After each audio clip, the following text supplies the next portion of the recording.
Something's not right at Buckingham Palace. That was the chilling whisper that swept across the crowd just outside the gilded gates. A voice buried in the noise, quickly drowned out by the sea of tourists and loyal subjects who had gathered in hopes of catching a glimpse of royalty. It was supposed to be a normal day, just another photo op, away from a balcony, maybe a brief statement on world affairs. But instead, everything stood still. Before we continue, please hit the like button, subscribe to the channel, and turn on the notification bell for updates. And then the screens lit up. The royal crest appeared. A statement was being issued.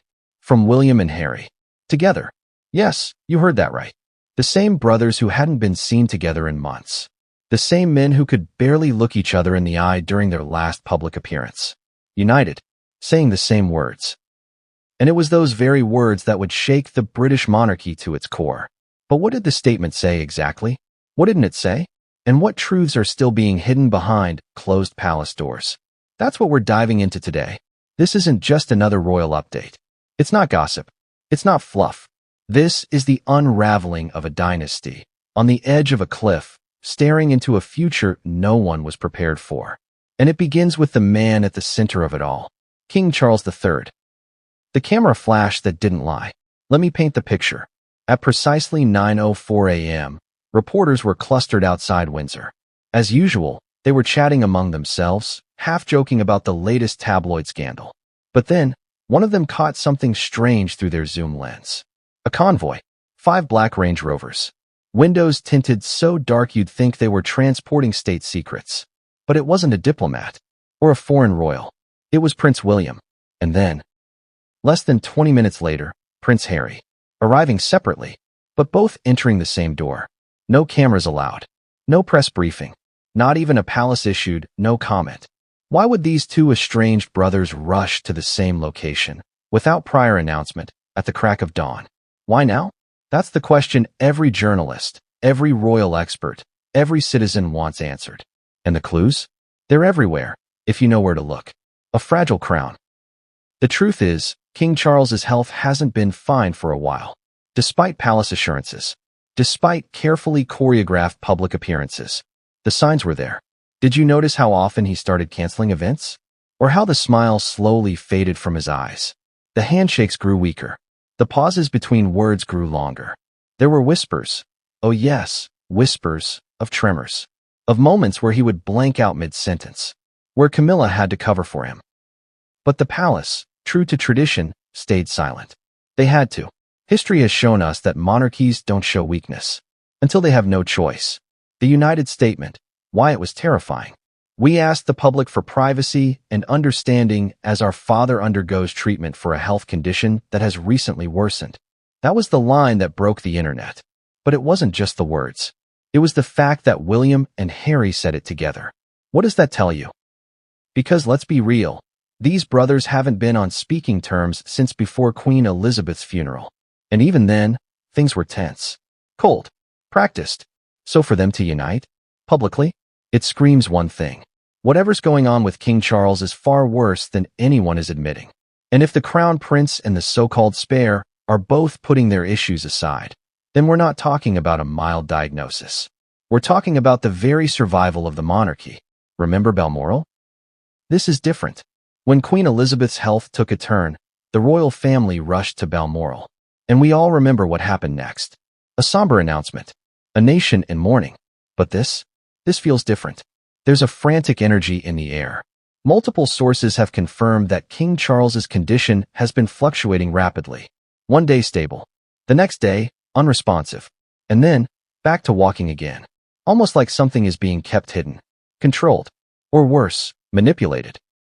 But by who? That's what we'll uncover in this expose. Because what's happening behind those palace walls? It's not just a medical crisis. It's a power struggle, a media storm, a breakdown of the very institution that once stood for stability. And it all comes down to what King Charles is not saying. An image that was never meant to be seen. Here's a detail the mainstream press won't tell you. The day before the statement, a private nurse was spotted entering Clarence's house. Wearing plain clothes, but carrying a medical bag with the royal insignia. She was accompanied by a man, rumored to be a neurologist flown in from Switzerland. The two of them stayed for hours. Left just after midnight. The next morning, William flies in from Norfolk. Harry's plane lands from Los Angeles. A sealed royal envelope is delivered to the Prime Minister's office, and Charles doesn't appear for his scheduled engagement. Coincidence? Or cover-up? You decide. But the moment you piece together the timeline, one thing becomes glaringly obvious. This situation isn't under control, and the palace is in full panic mode.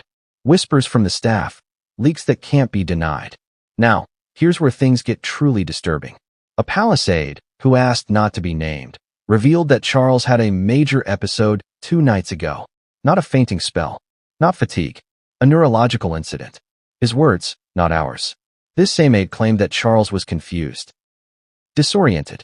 He allegedly mistook his personal secretary for someone else, his late father, Prince Philip. Let that sink in. If true, we're dealing with more than a physical ailment.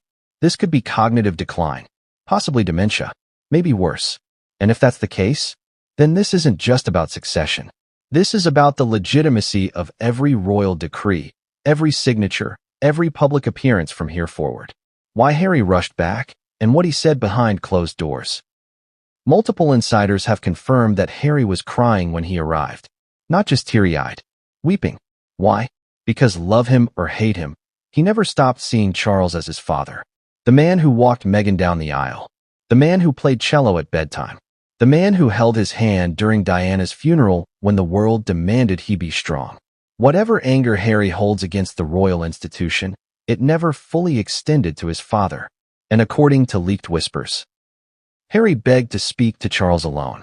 We don't yet know what was said in that room, but we do know this. He left visibly shaken. William's face says it all. But the one image that broke hearts? William, walking out of the palace, head down, eyes red, his jaw clenched so tight it looked painful. He didn't speak to reporters. He didn't wave. He didn't even glance at the cameras. And remember, this is the man being groomed to be king. Yet in that moment, he looked like a son, just a son, losing his father, and maybe realizing that soon, the burden he's been preparing for his entire life will no longer be hypothetical. What this means for the crown, and for us. Make no mistake, this is a defining moment in British history. A king in decline, a family once divided, now forced to reconcile under a storm of fear, uncertainty, and media scrutiny, and a public unsure who will lead them next. What does this mean for the future of the Commonwealth? Will William take the throne sooner than expected? What if Charles can no longer carry out his duties, but refuses to step down? And what role will Harry play if things escalate? All these questions swirl in the air like autumn leaves in a storm. But one thing is certain. The royal image of stability has been shattered, and the cracks are only beginning to show. Mini cliffhanger ending. Because as dire as this all sounds, what came next was even more unbelievable. A recording. A final message. One that could either unite the monarchy or destroy it forever. And it begins with a secret visit to the hospital that no one was supposed to know about. What was in that recording? And why was the palace so desperate to keep it from reaching the public? That's the question we'll get to, but not just yet. Because before that voice note ever surfaced, before the hospital visit turned into something far more than just routine care, there was a moment. A split second where the entire world held its breath. It wasn't the words. It was the silence. The kind of silence that chokes your throat and stiffens your spine.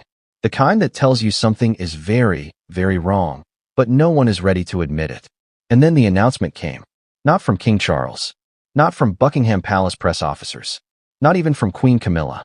But from both of his sons, William and Harry, together, for the first time in over a year. What could possibly bring them together again? What did they see behind those sealed hospital doors that was too devastating to keep fighting? Let's go back to that moment. That cold London morning, when everything changed. The statement. At 9:13 a.m. Greenwich Mean Time, the Royal Communications Office issued a short, direct message to every major news outlet. It was embargoed for exactly 7 minutes, a tradition rooted in royal protocol, meant to allow select institutions to prepare their headlines. But no one was prepared for this. We, Prince William, Prince of Wales, and Prince Harry, Duke of Sussex, ask for your understanding during this difficult time. Our father, His Majesty King Charles III, has recently experienced a significant change in his health condition. At this stage, We are supporting him as a family, and we request space and compassion from the public as we navigate what lies ahead. Short, measured, respectful, but terrifying in its vagueness. No diagnosis, no prognosis, no time frame, no mention of Camilla, no signature from Charles himself. Just two brothers, long estranged, issuing a united front. And that was when the questions exploded. Why did they both sign it? Why wasn't Charles the one speaking? And more importantly, what were they not telling us? The royal family doesn't panic, but this time, they did. Let's put this into perspective. When Queen Elizabeth passed, there was a carefully timed sequence. Doctors briefed the family. Royal staff were deployed. Flights were arranged. The public was informed, gradually, gently. It was a masterclass in crisis management. But this time, it was chaos. Sources from inside Clarence House say that William was already on location when Harry arrived, and not just visiting. He had been sleeping there. He had moved in temporarily, days earlier. And he wasn't alone. Catherine and the children had been kept away. Charles, reportedly, requested only one son at a time in the room. Let that sink in. A father, clinging to consciousness, only able to bear the presence of one son at a time. And he chose to keep them separate. What William saw behind the door. No aides, no advisors, just him and Charles. For 47 minutes. That's how long William remained in the royal medical suite before emerging, pale-faced and tight-lipped, to deliver the message to his brother who had just flown in from California. What was said inside that room? Only two people know. And neither are speaking. But a nurse, speaking off record to a journalist from the Telegraph, described the moment William left. He looked cracked, she said, like something inside him just gave way. And when asked if Charles was still alert, her answer was chilling. Some moments, yes. Other moments, it's as though he was speaking to someone who wasn't there. Was he hallucinating? Was his memory slipping? Is the King of England losing touch with reality? And if so, who's really running the monarchy right now? Harry's arrival, not a coincidence. Let's rewind just a bit. Harry wasn't supposed to be in the UK. Not for another 3 weeks. He had no public engagements, no personal appearances, nothing scheduled. Yet, just hours after the palace summoned William, a private jet departed LAX with no press coverage and no announcement. And who was on that jet? Harry. Alone. No Meghan. No children. Why? What had he been told? The plane landed in London at 6:41 a.m. By 7:20 a.m., Harry was in the back seat of an unmarked vehicle, escorted by royal protection officers he hadn't seen in over a year. He didn't stop. He didn't wave. He was ushered into the same suite William had just exited. And according to a palace source, the moment he saw his father, he broke down. Real tears. Not for the cameras. Not for image. For a son, grieving the father he hadn't lost yet, but knew was slipping away. And there's something tragically poetic about that, isn't there? Two brothers, raised in the shadow of greatness, torn apart by duty, pain, and scandal, now forced to reunite, not in celebration, but in the dying light of a father's reign. The message was carefully worded, but we found the hidden meaning. Let's go back to the statement itself. A significant change in his health condition. That's not how you talk about a cold. That's not how you talk about a sprain or a stomach bug. That's how you talk about something permanent, degenerative, terminal, something that redefines the man, not just physically, but psychologically. Royal medical language is always coded. When Queen Elizabeth's doctors said she was under medical supervision, she passed away hours later. So when the palace says significant change, that's not good. That's the red flag. And it means they know. They know where this is going. They're just not ready to say it out loud. Not yet. Why the world reacted the way it did. Within 10 minutes, the BBC broke regular programming. Within 30, CNN, Fox, and Al Jazeera picked up the feed. By the end of the day, over 3,000 news outlets around the world had covered the story. And for once, almost none of them speculated. Because deep down, we all knew. This wasn't a PR stunt. It wasn't a distraction. It was real. The United Kingdom, and by extension, the world, was watching the slow collapse of a living institution. And it wasn't just about Charles. It was about what comes next. Camilla's silence speaks volumes. Where was Queen Camilla during all of this? Good question. She was in the building. Confirmed. Multiple eyewitnesses saw her enter the medical wing around 5:30 a.m. But she wasn't seen again. No statements. No photo ops. No reassurances. Just total radio silence. Why? Some believe she's too devastated to speak. Others think she's been silenced. And the more conspiratorial voices? They say she's already trying to position herself as the power behind the next throne, whether that be William or someone else. Is that a stretch? Maybe. But when a monarchy wobbles, everyone scrambles for a crown, especially the ones who weren't born into it. The ripple effect has already started. Within hours of the announcement,